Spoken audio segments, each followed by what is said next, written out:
வணக்கம். நம்மளோட சிறகடிக்க அசுரலா வரக்கூடிய எபிசோட் எந்த மாதிரி விஷயம் நடக்க பற்றி சொல்லி நம்ம இந்த தொடரில் பார்க்கலாம். இங்கே முத்துக்கு இந்த ஜீவா கால் பண்ணுறாங்க. முத்து இந்த மாதிரி ஊருக்கு வந்திருக்கேன், ஸோ என்னை கூட்டிகிட்டு போகிறதுக்காக வருவீங்களா அப்படின்னு சொல்லி கேட்கவும் சரிங்க. இங்கே முத்து சரிங்க அங்கேயே வெயிட் பண்ண, நான் கிளம்பி வரேன் அப்படிங்கிறது. முத்து இங்கே ஜீவா கூப்பிட்றதுக்காக இங்கே ஏர்போர்ட்டுக்கு போய் வெயிட் பண்ணவும் செய்கிறாங்க. இங்கே ஜீவா அதே மாதிரி வரவும் செய்கிறாங்க. வந்தோடனே இங்கே கால் ஏறி எப்போவுமே நம்ம போகிற ரூமுக்கே போயிடுவோம் அப்படிங்கிறது ஜீவா இங்கே சொல்லவும் செய்கிறாங்க. இங்கே முத்து சரிங்க மேடம் அப்படிங்கிறது முத்து கூட்டிகிட்டு போகவும் செய்கிறாங்க. ஜீவா அப்போ தான் நினைக்கிறான், என்னடா இவர் கலகலன்னு பேசிட்டு வந்துட்டு இருப்பாரு, என்ன சின்ன அளவுக்கு மூட் ஆஃபாக இருக்காரு, என்ன பிரச்சனை தெரியல அப்படிங்கிறது. இங்கே ஜீவா முத்துக்கிட்ட கேட்கவும் செய்கிறாங்க. முத்து ஏன் என்னாச்சு, நீங்கள் எந்த அளவுக்கு மூட் ஆஃபாக இருக்க மாட்டீங்க, என்ன பிரச்சனை அமைச்சிருங்க. ஜீவா கேட்கவும் செய்கிறாங்க. இங்கே முத்து இல்லைங்க மேடம் அதெல்லாம் ஒன்றும் கிடையாது அமைச்சிருங்க சொல்லவும் செய்கிறாங்க. இங்கே ஜீவா இல்லை ஏதோ பிரச்சனை இருக்குது, என்ன விஷயம் அமைச்சிருக்குது கேட்கவும் செய்கிறாங்க. இல்லைங்க மேடம் அண்ணன் இருக்கான் இல்லையா மனோஜ், ஸோ அவனோட ஒய்ஃப் இந்த மாதிரி ஏமாற்றிட்டாங்க அமைச்சிருங்க.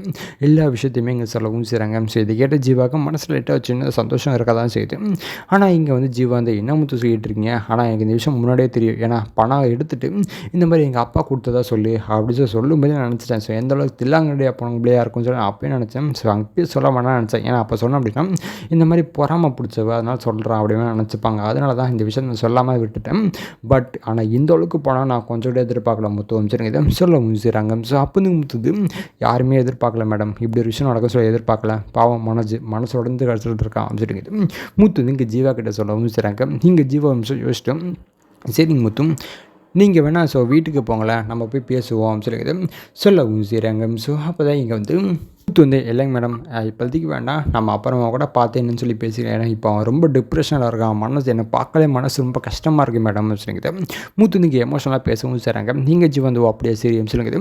இங்கே வீட்டுக்கு போகவும் செய்கிறாங்க. அதேமாதிரி இங்கே முத்தெல்லாம் விட்டுட்டு ஸோ வீட்டுக்கு வரவும் செய்கிறாங்க. பட் இருந்தாலும் இங்கே ஜீவன் மனசில் உறுத்திட்டுருக்கு, என்ன தான் இருந்தாலும் அவன் ஸோ இத்தனை நாள் என் கூட பழகியிருக்கான், ஸோ அவன் ஃப்ரெண்டாக இருந்திருக்கான், ஸோ அவனுக்கு நம்ம ஆறுதலாக சொன்னால் தான் ஸோ எனக்கும் மனசு நிம்மதியாக இருக்கும், அவனுக்கு மனசு ரொம்ப கஷ்டப்பட்டுருக்கு இல்லையா சொல்லிங்க. சிந்தாமணி தான் நினச்சிடும். ஸோ இங்கே உடனே கிளம்பி வீட்டுக்கு போகவும் செய்கிறாங்க. ஸோ போனால் இங்கே விஜய் ரொம்ப சத்தம் போகிறாங்க, ஏய் எதுக்கு வந்த அப்படின்னு சொல்லிக்குது. இங்கே விஜய் கேட்கவும் செய்கிறாங்க. முத்து என்னன்னா அது சத்தம் அப்படின்னு சொல்லி வெளில பார்க்கும்போது இங்கே ஜீவா மேடம் நீங்கள் மேடம் வந்தீங்க கூப்பிட்டு தான் நான் வந்துருப்பேன் அப்படின்னு சொல்லிக்குது சொல்லவும் செய்கிறாங்க. அதேமாதிரி முத்து எங்கே மேடம் நான் வெளியில் எங்கேயாச்சும் போகணுமா அப்படின்னு கேட்கும்போது இங்கே சின்னவன் இல்லை வெளியெல்லாம் போவேனா, இங்கே ஒரு ஆளை பார்க்க வந்தேன் அப்படின்னு சொல்லவும் செய்கிறாங்க. ஸோ அப்போ கரெக்டாக இங்கே மனோஜ் வரவும் செய்கிறாங்க. ஸோ இவனை தான் பார்க்க வந்தேன் அப்படின்னு சொல்லிடுது.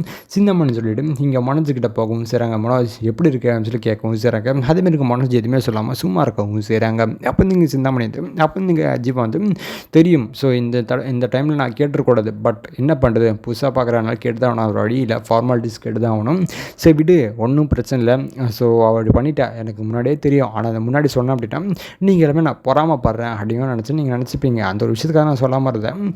சரி நடந்து முடிஞ்சிச்சு, ஸோ அதே நடந்துட்டு இருந்தால் ஒன்றும் ஆக போகிறது கிடையாது அமைச்சிருக்குது. ரொம்ப ஆறுதலாக இங்கே ஜீவா பேசவும் செய்கிறாங்க. அதேமாரி இங்கே மனசும் சரி அமைச்சிருக்குது, தலையாட்டு தான் செய்கிறாங்க. ஸோ அப்போ இங்கே முத்து சரிங்க மேடம் போகலாமா அமைச்சு கேட்கும்போது இங்கே ஜீவா தான் போகலாம் முத்து அமைச்சிருக்குது. இங்கே ரெண்டு பேருமே கிளம்பி ஸோ வீட்டுக்கு போகவும் செய்கிறாங்க. இங்கே விஜய் யோசிக்கிறாங்க, ஆறுதலாக பேசுகிறத பார்த்து ஓகே பேசாமல் இவளுக்கு நிறைய பணம் இருக்குது, அடுத்த சேம் டைம் வெளிநாட்டில் வேலை வேறு செஞ்சிட்ருக்கா, ஸோ கண்டிப்பாக காசு நிறையா தான் இருக்கும், பேசாமல் மனோஜுக்கு இவளை கல்யாணம் பண்ணி வச்சா தான் இனியே சொல்லிக்குது. இங்கே கொஞ்சம் கூட திருந்தாமல் இங்கே விஜய் நினச்சி பார்க்கவும் செய்கிறாங்க. அதே மாதிரி இங்கே மனோஜுக்கிட்ட கேட்கவும் செய்கிறாங்க, எனக்கு அது மாதிரி ஐடியா இருக்குடா அப்படின்னு சொல்லிங்குது சொல்லவும் செய்கிறாங்க. இங்கே மனோஜிதமாக பட்டதெல்லாம் போதும், இதுக்கு மேலே ஏமாறுக்கு தயாராக இல்லை, அந்த மாதிரி எதுவுமே தேவையில்லை, நான் தனியாகவே இருந்துக்கிறேன் சொல்லிங்குது மனோஜுங்க சொல்லவும் செய்கிறாங்க. ஸோ இது கேட்ட விஜய் என்ன அப்படிலாம் சொல்லிட்டு இருக்கேன் சொல்லிக்குது.